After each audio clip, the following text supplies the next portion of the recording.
Assalamualaikum warahmatullahi wabarakatuh. Jumpa lagi dengan saya Pak Iman Santoso. Gimana kabarnya anakku sekalian? Mudah-mudahan kalian tetap sehat, tetap semangat, dan tetap mau belajar matematika. Kali ini kita akan melanjutkan pembahasan tentang turunan fungsi trigonometri sebagai kelanjutan dari materi sebelumnya, limit fungsi trigonometri, dan tentunya turunan fungsi aljabar. Nah, secara umum, definisi turunan fungsi trigonometri mengacu kepada pengertian turunan secara umum, di mana kita bisa mengatakan bahwa kalaulah f adalah sebuah fungsi yang memetakan x ke y, maka kita bisa merumuskan bahwa y itu adalah fx. Y adalah fx, maka turunan fungsinya dapat dinyatakan dengan notasi y aksen atau f aksen x.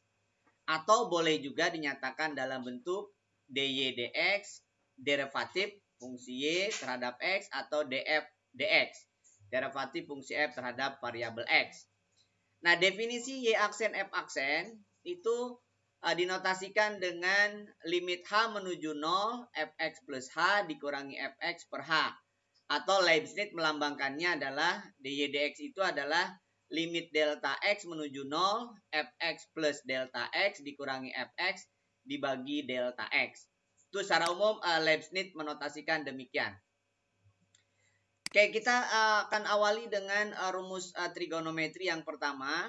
Fungsi yang pertama misalkan y atau fx sama dengan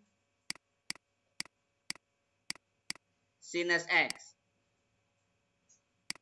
Nah, berdasarkan definisi turunan bahwa limit h menuju 0 untuk fx plus h dikurangi fx, ini adalah definisi umum daripada f aksen. Nah, berarti kita butuh fx plus h. Nah, karena fx adalah sin x, maka fx plus h adalah sin x plus h. Gitu ya? Nah, dengan demikian kita bisa menyatakan bahwa f aksen x untuk limit fungsi berarti limit h menuju 0 untuk sin x plus h dikurangi sin x, gitu ya, dibagi dengan h. Nah, tentunya di sini kita bisa menggunakan rumus trigonometri sebelumnya, sin min sin, bahwa secara umum sin A min sin B adalah 2 cos setengah jumlah A plus B kali sin setengah selisih A min B. Dengan demikian, kalimat ini bisa kalian nyatakan dengan limit H menuju 0 untuk 2 cos setengah jumlah, berarti kan setengah dari X plus H ditambah X kan, dikali sin setengah selisih, berarti X plus H dikurangi X per H, gitu ya. Nah, sehingga kita bisa menyatakan bahwa limit H menuju 0 dengan menggunakan teorema limit ya, berarti 2 cos setengah X tambah X ya, 2X ditambah H kali limit H menuju 0 untuk setengah X-nya habis ya, H per H. Karena ini X, habis ya. Nah, dengan demikian, maka karena hanya 0 berarti 2 cos setengah kali 2X, hanya 0 ya, dikali limit. Oh, ini ada sinnya, sorry ya. Sin setengah H per H berarti setengah. Nah, setengah kali 2 tentunya adalah 1 ya. Berarti hasilnya adalah cos X. Jadi kita bisa mempunyai satu rumusan bahwa kalaulah fx itu adalah sinus x, maka f aksennya atau turunan dari fx-nya adalah cos X. Jadi kita sudah punya satu rumusan bahwa fx sama dengan sin X, maka turunannya adalah f aksen X, yaitu sama dengan cos X. Bisa dimengerti ya? Oke, itu untuk sinus. Bagaimana untuk kosinus? Nah, untuk kosinus rumusnya sama. Jadi kalaulah misalkan Y adalah fx, di mana fx-nya adalah cos X, maka berdasarkan teorema limit, berdasarkan definisi bahwa f aksen itu adalah limit H menuju 0 untuk fx plus H dikurangi fx dibagi dengan H. Nah, kita tinggal menuliskan fx plus H-nya. Karena fx adalah cos X, berarti fx plus H adalah tentunya adalah cos X plus H. Gitu ya. Berarti limit H menuju 0 untuk cos X plus H dikurangi cos X per H. Nah, rumus cos min cos yang tadi, bahwa cos min cos berarti min 2 sin ya. Jadi min 2 sin setengah jumlah berarti X plus H ditambah X kali sin setengah selisih. X plus H dikurangi X per H tentunya kan.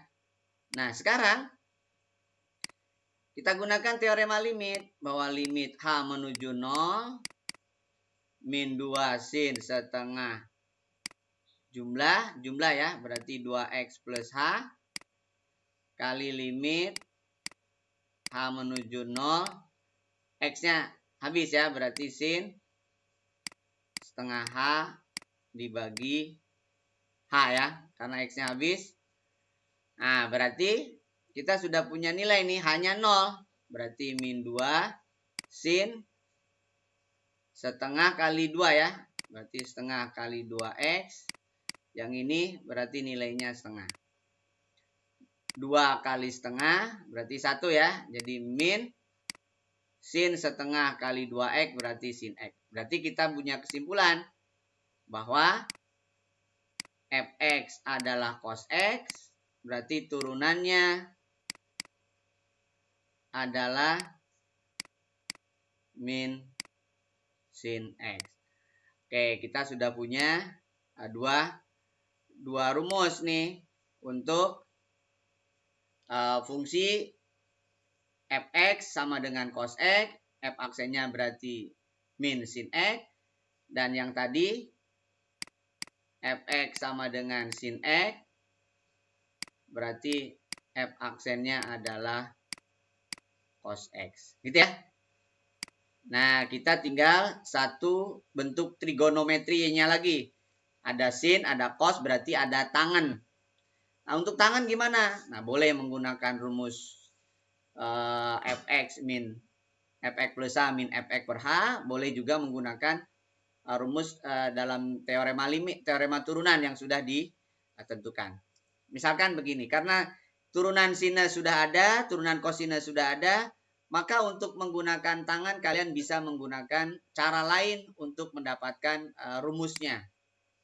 Nah, kita sudah tahu bahwa dalam trigonometri, dalam turunan ada beberapa pernyataan atau teorema yang bisa kalian manfaatkan untuk menentukan bentuk-bentuk turunan. Nah, sehingga untuk turunan tangen di mana hasilnya adalah sekant kuadrat, itu dari mana kalian bisa menggunakan dalil atau teorema-teorema yang ada dalam turunan fungsi secara umum. Bisa menggunakan Y sama dengan U per V, sehingga Y aksennya adalah U aksen P min P aksen U per V kuadrat, atau bisa juga menggunakan rumus selisih tangen. Gitu ya. Oke, kita akan coba. Jadi misalkan gini. Tadi kan katakanlah fx-nya itu adalah U per P gitu kan ya. Berarti F aksen itu secara umum dapat dinyatakan U aksen P dikurangi P aksen U. Gitu ya. Per P kuadrat. Nah, sehingga kalaulah kita nyatakan bahwa tangen itu adalah dua fungsi, yaitu antara fungsi sin berbanding dengan fungsi cos, maka kita bisa menurunkan fungsi ini sebagai sebuah fungsi U, ini sebagai fungsi P. Gitu ya? Kan kita sudah tahu bahwa kalaulah U itu adalah sinus X, berarti U aksennya tadi sudah diturunkan, yaitu cos X, gitu kan? Dan kalaulah P itu adalah cos X, maka P aksennya adalah min sin X. Nah, dengan demikian, maka F aksen untuk fungsi tangen, kalian bisa gunakan U aksen P, gitu ya, dikurangi P aksen U per P kuadrat. Nah, sehingga hasilnya adalah, berarti apa nih? U aksennya berarti cos, lalu PX-nya berarti cos juga, kemudian P aksennya berarti min sin, lalu U-nya adalah sin juga, per P-nya adalah cos, berarti cos kuadrat. Gitu ya. Nah, cos kali cos berarti cos kuadrat. Sin kali sin berarti sin kuadrat. Min ketemu min plus ya. Jadi sin kuadrat per cos kuadrat. Nah, cos kuadrat tambah sin kuadrat itu satu identitas. Per cos kuadrat X. Apa bentuk lain dari sepercos? Adalah sekan. Berarti jawabannya adalah sekan kuadrat. Jadi dengan demikian, kita punya rumus baru bahwa turunan dari tangen adalah sekan kuadrat. Gitu ya. Nah, jadi kita punya 3 rumus nih. Bahwa turunan dari sinus adalah cos, turunan dari cos adalah min sin, ya kan? Turunan dari tan adalah sekan kuadrat. Gitu ya. Jadi kita sudah punya 3 rumusan trigonometri. Udah berarti sudah 3. Nah, yang lainnya gimana? Kalian bisa kembangkan dengan menggunakan aturan turunan yang sudah ada di sebelumnya, yaitu pada saat kalian belajar turunan fungsi aljabar. Nah, jadi ketiga ini bisa dimanfaatkan untuk mencari solusi turunan-turunan fungsi trigonometri yang lain dengan bentuk-bentuk tentunya komposisi fungsi ya. Ingat, kalau misalkan kalian menggunakan sebuah komposisi fungsi, katakanlah fx adalah G bundaran H atau GH, gitu kan ya. Nah, maka F aksennya kalian bisa gunakan H aksen, G aksen H. Gitu ya. Jadi kalau seandainya, contoh sedikit aja, misalkan fx adalah sinus 4x. Nah, kalaulah 4x itu sebagai fungsi lain dari sebuah fungsi, sinus fx misalkan sinus x, kemudian gx adalah sinus x, h adalah 4x, berarti itu adalah dikomposisikan. Maka secara umum berarti kita bisa mengatakan bahwa f aksen itu adalah, berarti ini anggap sebagai h, ini berarti sebagai g-nya. Gitu kan? H aksen berarti 4. G aksen berarti cos dari H berarti 4x. Gitu ya. Nah, jadi dengan demikian kita punya turunan bahwa fx sama dengan sin 4x itu turunannya adalah 4 cos 4x. Asumsinya apa nih? Jadi misalkan gx adalah sin x, lalu hx-nya adalah 4x. Maka g bundaran h itu dapat dinyatakan dengan sin 4x. Gitu ya. Nah, turunan dari ini berarti cos kan? Nah, turunan dari ini berarti 4. Jadi jawabannya berarti G aksen, H aksen berarti 4. G aksen berarti cos. H-nya berarti 4x. Gitu ya. Nah, itu salah satu penerapan bagaimana mencari rumus-rumus lain kalau dia berkomposisi. Lalu bagaimana kalau perkalian? Sama prinsipnya. Perkalian dengan perkalian pada saat kalian belajar fungsi aljabar. Misal gini. Misalkan fx adalah misalkan ya 2 sin x cos x. Nah, kalau kalian ingin menjadikan dia sebagai fungsi perkalian, ini katakanlah U, ini katakanlah P kan. Berarti ini sebagai fungsi perkalian. Maka yang kalian lakukan adalah berarti U aksen P kan ditambah P aksen U. Berarti dalam hal ini U aksennya apa? U aksennya berarti dalam hal ini adalah 2 cos X. Lalu P aksennya apa? P aksennya berarti dalam hal ini adalah min sin X. Gitu ya. Jadi dengan demikian, maka kita bisa menyatakan bahwa F aksen itu adalah U aksen P. Berarti kan 2 cos X kali P. P-nya adalah cos. Ditambah P aksen U. Berarti min sin X kalikan U. U-nya adalah 2 sin. Berarti hasilnya adalah 2 cos kuadrat X min 2 sin kuadrat X.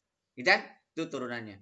Kalau seandainya di opsi itu nggak ada, maka kalian harus ingat rumus trigonometri yang lain dari bentuk cos kuadrat X min sin kuadrat X. Apa itu? Cos 2X ya. Ini adalah cos 2X. Nah, dengan demikian kita punya turunan bahwa turunan dari 2 sin X cos X adalah 2 cos 2X. Oh, kalau gitu boleh dong dinyatakan dulu dalam bentuk lain. Boleh. Jadi kalau kalian sudah hafal bentuk lain dari 2 sin X cos X, apa bentuk lainnya? Itu sin 2X. Nah, berarti kalau gitu ini gunakan rumus komposisi. Jadi F aksennya ini sebagai H kan ya.